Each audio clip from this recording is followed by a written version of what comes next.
But I have one more question, and ma'am, payagan nyo itulay ko rin to kay General Torre. Sir, pakinggan nyo yung question ko kay Ambassador kasi baka may link to sa isang tanong ko sa inyo.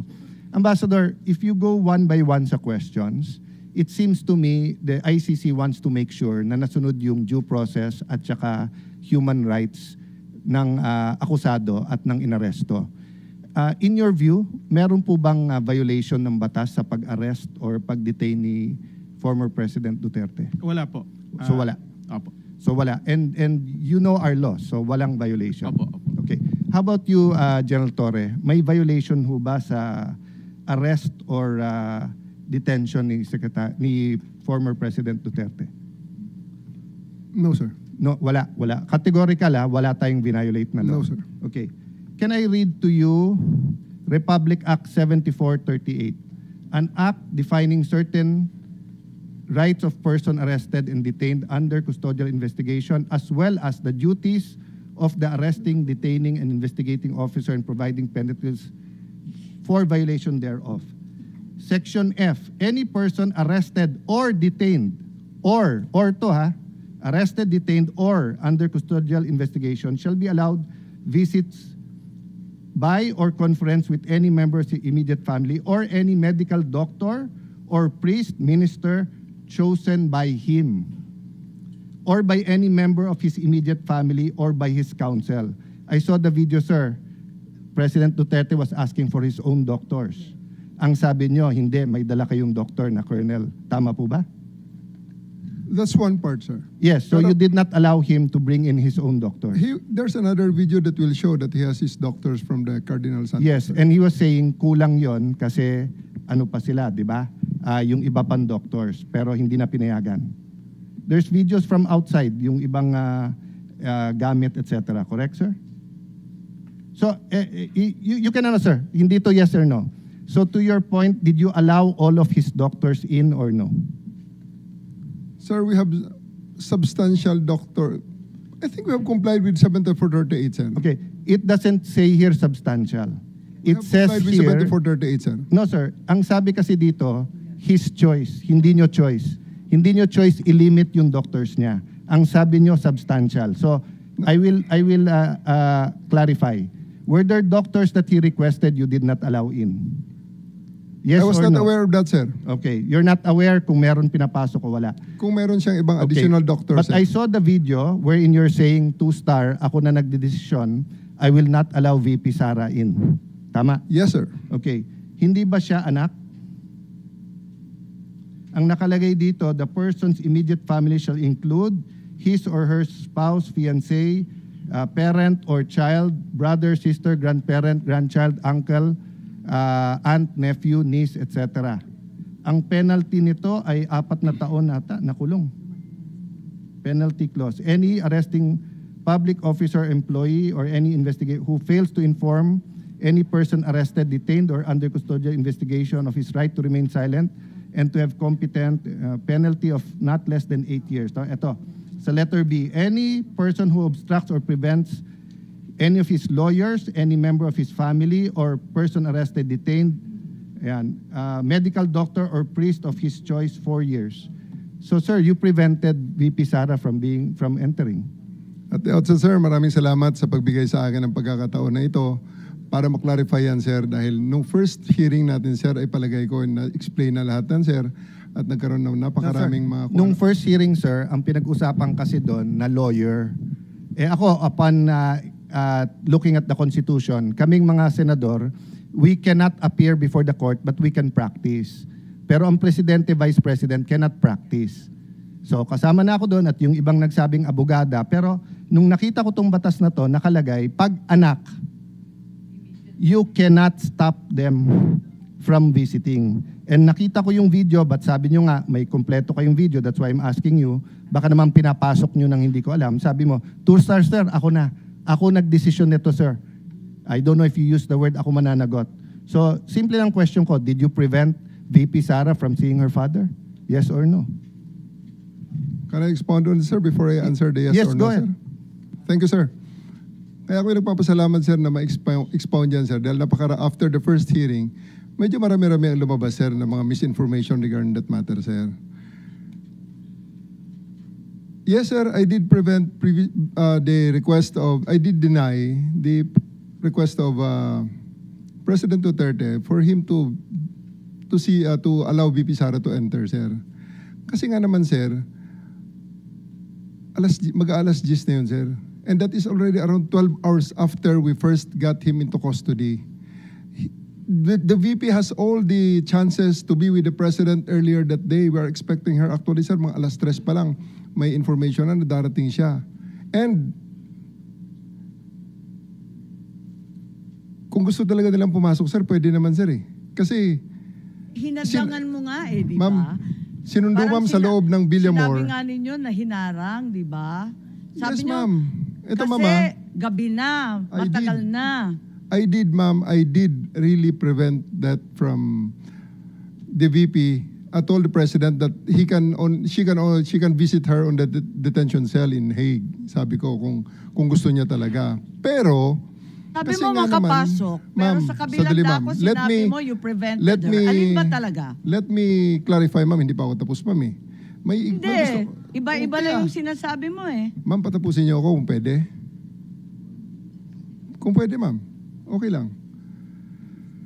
Kasi, ma'am, Madam meron Chair, tayong... I think the resource person is, If you will allow me. Sir, if you will allow me. Sir, yaw. Okay, sir. Kaya nga, but please. eto, sir, ah. After all was being said and done, yung sasakyan ni Hanilet, sir, and 5 other vehicles, nakapasok at sinundo sila, sir. Ang eroplano nasa bukas pang pintuan, sir. So, yan, sir, ang isang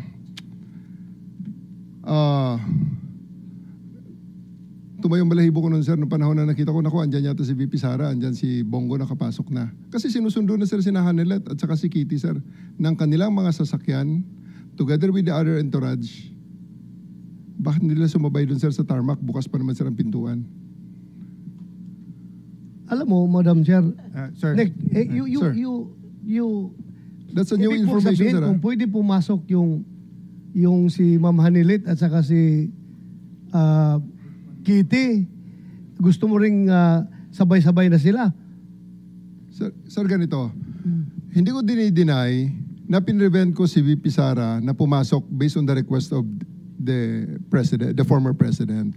Okay, The reason for that, you prevented VP Sara from entering. yes, ma'am. Okay. Because the reason for that is that 12 hours na ang nakalipas at tapos na ang lahat ng mga delaying tactics. Nick, I cannot allow that. And Madam Chair, otherwise, Nick, magiging magulo pa ang situation, Nag-expire sir. pala yung karapatan ng akusado. may expiration date pala yung karapatan ng anak na bumisita sa kanyang tatay. Sir, we do believe, ako, sir, personally, that's my call at that time because I'm operating on the premise ng So it's aking your mission. call. So it's your call to Yes, violate sir. the law. Yes. It's your call to violate the law. Dahil nakalagay sa batas, binasa ni Senator Alan Cayetano na bawal na pigilan yung anak na bumisita. So it's your call to violate the law. Hindi sa ganong context, sir. Oo. Anong konteksto? Anong Kasasabi konteksto mo mo? lang, talagang hinadlangan mo yung pagpasok eh. Mr. President, I won't belabor the point kasi sinagot nyo naman, sir, yung tanong ko. Kasi nga, going back to Ambassador Lacanilao, that's a violation of the law. If you look at the law, it says arrested, detained, and custodial investigation. Kung arrested lang to, baka may lusot, 12 hours, 6 hours, matagal na. Pero ang nakalagay sa law kasi, you cannot deny pag arrested, detained, and custodial investigation. No if, no buts tong batas na to because nga, in the past, lalo pagka, wala pa namang internet masyado nito eh.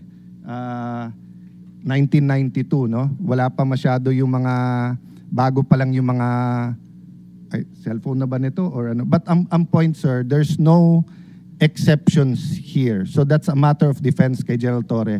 But just to pursue this, yung Dr. Suba ni President Duterte certified him fit to travel. Di ba sabi niyo, sir, eventually pinapasok niyo rin doktor niya. So nung una, sa video nakita ko, hindi pa kasi niyo nasasubmit yung buong video, kaya hindi pa namin nare-review. No? That's why I'm giving you the benefit of the doubt. Kasi I'm not an eyewitness. I didn't see and even if I'm not an eyewitness, I didn't view the video, no? So dun sa nakita ko kasi, you were denying, the president was saying, you have to make sure I'm fit to travel. And then sabi niya, doktor ko, ang sabi niyo, may doktor na dito, it was a police or military colonel. So eventually you let in some of his doctors, correct, sir? Yeah. Did they certify that he was fit to travel? I believe, sir, on that argument, we can already... No, take- it's not an argument. I was just Sir, asking. okay, sir. Did Sir- they certify that he was fit to travel or hindi sila tinanong were they fit to travel? It's not part of the procedure for his private doctors for that to do that, sir. It will be the government doctors who will be No, taking that's not that, sir. true, sir. Ang nakalagay ho dito sa batas, it can be his doctors. Magiging inutil yung batas if you invite your doctors and then they cannot certify. So, ang mangyayari nun, if they certify hindi pwede, sinertify ng gover doctor pwede, korte ang magsasabi at kakasuhan yung doktor na nagkakamali. Hindi mo pwede basta't i-replace ng government doctor yung, so like now, no? If anyone here biglang nag-faint at sinabing hindi na siya pwedeng mag-appear dito, we have a Senate doctor. But if it's the doctor of the witness who tells us, we cannot immediately judge on the two. Kasi even dito po sa surrender, may mga tanong about being fit to travel eh. Na ang nakalagay nga and even yung baka mapahamak yung kapitan. Kasi kung titignan niyo po yung yung Yes. pinirmahan ng kapitan, sa pinirmahan niya po may nakalagay doon Saan yun? Yes, Senator Cayetano, kung pwede lang Yeah, i-clarify, anyway, ang nangyari, si Kitty, sinabi talaga na hindi pinapasok yung doktor. At sinabi ni Dr. Rosa Alensi na ang dating Pangulo, napakataas na ng kanyang diabetes, umabot ng 328. He needs to be admitted directly to a hospital.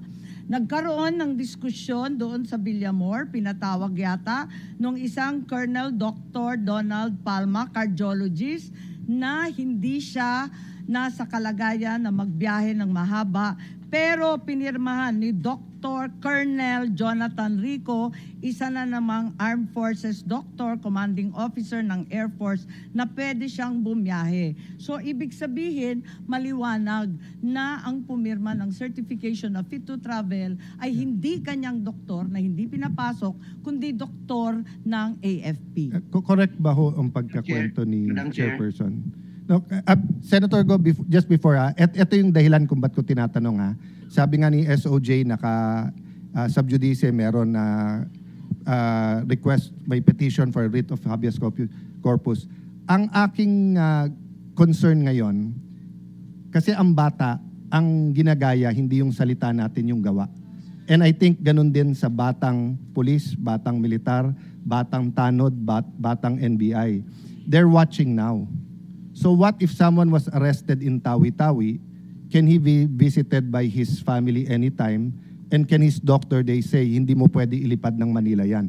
That's why I'm asking all of this because according to Ambassador Marcos, Lacanilao, walang violation. Sabi niyo, walang violation pero apparent dito. No? So I just want to put that on record. Sana malinaw natin yan. Kasi may police, meron din po kayong, di ba, revised PNP operation procedure. Pati doon, pareho nung batas pero parang hindi nasunod. So I submit to you and to Senator Bongo. Thank you for waiting. Thank you, Senator Cayetano. Ambassador Lacanlida, babalikan ko lang yung pinirmahan ninyo. Andito na sinabi ninyo, kahit nagkakadiskusyon na tungkol sa diabetes ni Presidente Duterte at yung kanyang kalagayan, pinirmahan ninyo that you don't know if he's fit to travel or not. Bakit pinagbiyahe yan kung hindi ka sigurado? Ma'am, first of all, kasi hindi po ako nasa medical field, hindi ako ang doktor. Kaya Pero hindi ko- pinirmahan mo rin na hiniling niya na dalhin siya sa ospital kaagad kasi masama na ang pakiramdam. Ma'am, kasi hindi po niya, that time, nag-request ho si former ES Medialdea na i-inform ko, paglapag namin sa Hague, ang ICC na mabigyan si former president ng medical assistance. Sabi niya, baka hindi ka pakinggan. Sabi ko, kakausapin ko po. Kaya ho, nag-request ho ako that time, paglapag namin, kinausap ko po So kaagad. hindi totoo na hindi mo alam. Alin Alam po? mo na may problema. Hindi po. Kasi po, yun po yung request. Wala po ko alam kung may yung, kasi hindi naman po ko yung doktor. Hindi ko naman sinasabi na doktor ka, ambassador ka, sinabi mo kanina. Pero ang pinirmahan mo rito, you do not know. Paano you don't know? Nagkakagulo na tungkol sa doktor. Hindi po.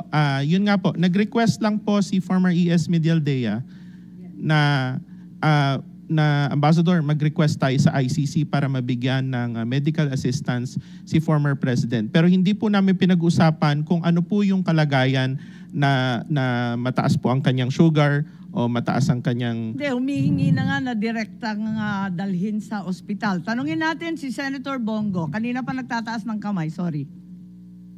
Ako nagtatanong, ako po magtatanong.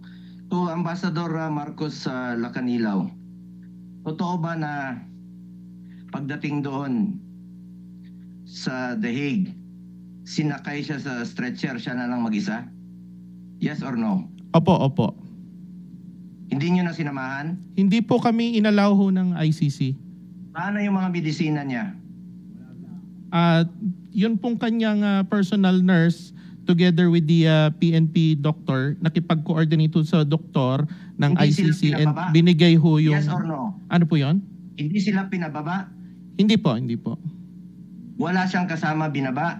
Wala po, siya lang po. Siya lang mag-isa? Opo. Alam niyo ba marami siyang medisina, 27 yan araw-araw? Kung ano yung pinainom sa kanya hanggang ngayon po, hindi pa rin pinapainom sa kanya kahit pinagdalawang beses na pinadalahan siya mula sa Pilipinas. Hindi pinapapasok. Dahil gusto nila sila ang maggamot. Paano na lang po kung hindi hiyang o hindi naayon sa kanyang karamdaman?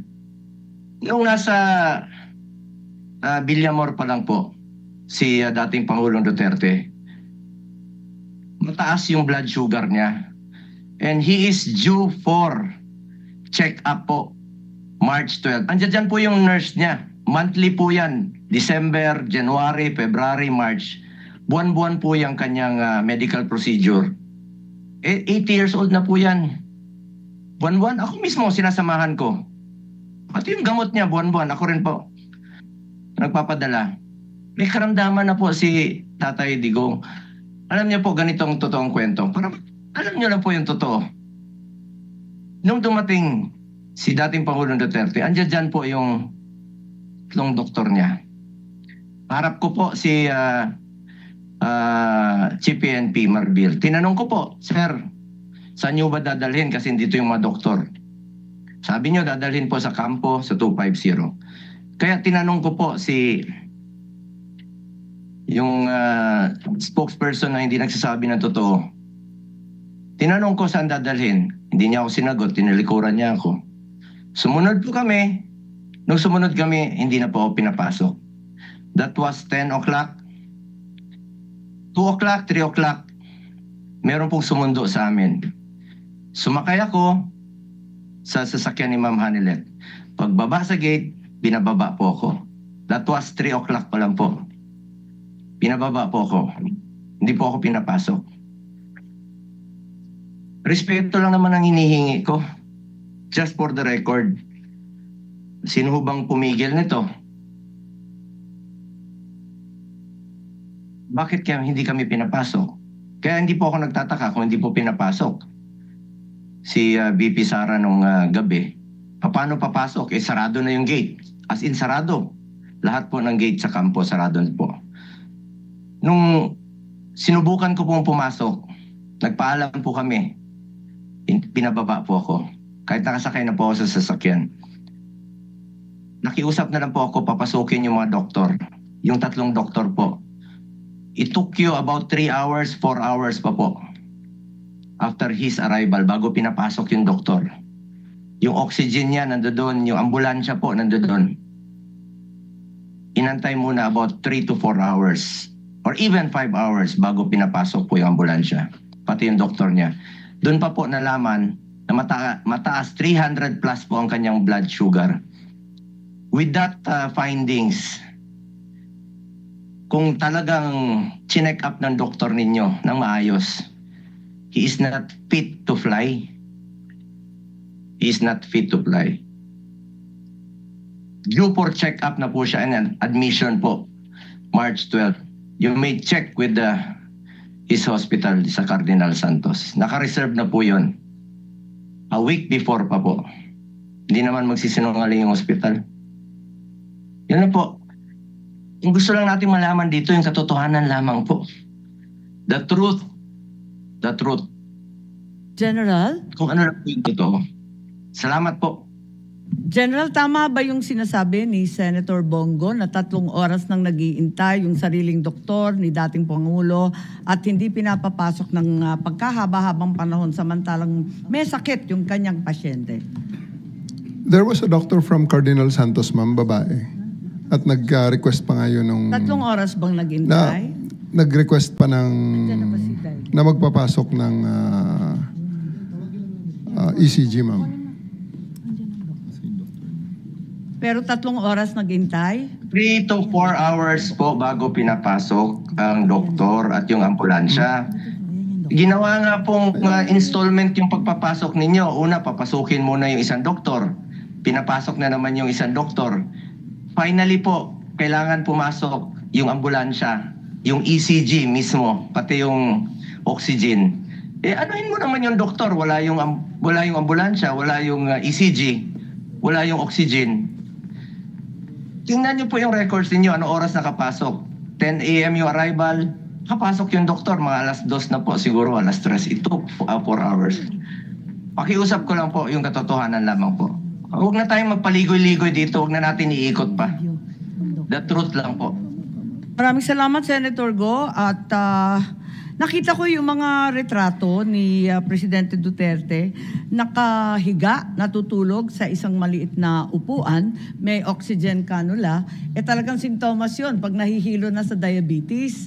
Hindi ba kayo natauhan doon sa sitwasyon niya, sa kalagayan niya? Di pa kayo nag-alala na yung inaaresto ninyo talagang masama ang kalagayan, malubha ang karamdaman?